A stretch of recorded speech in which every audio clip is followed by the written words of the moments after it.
אתה לוקח חומוס, אתה לוקח נקניקייה, אתה לוקח עגבניות, אתה שם את זה בבלנדר. אבל איך זה משאיר עדיין את ציפי בצד? תשמע, ציפי תמיד בצד. למה היא בצד?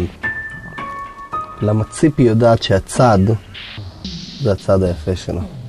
ביבי, למשל, היינו חברים הכי טובים.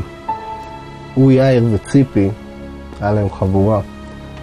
קראו להם האפרוחים. עכשיו, האפרוחים, הם לא צחקו, אוקיי? הם עשו דברים. זה התחיל ככנופיה, אבל אין מה לעשות.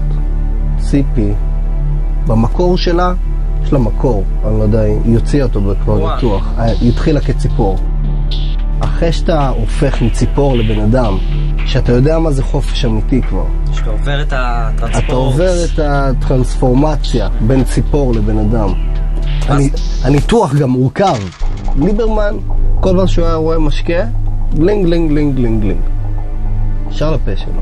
הוא התחיל במים, ואז זה נהיה פתאום מיץ תפוזים.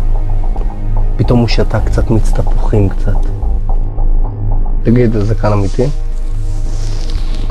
זה מרגיש כן, כזה. זה מדגדג, כאילו. זה מרגיש ונראה כמו זרקן מזויף. הוא חשב שהציבור מטומטם. מה אתה מצייר? השיטה היא פשוטה. מה שאתה עושה זה, אתה מלביש אותה קודם כל, ואז אתה מפשיט אותה. ככה אתה מגיע ללב של נערה. אתה קודם כל צריך להלביש אותה בשביל להפשיט אותה.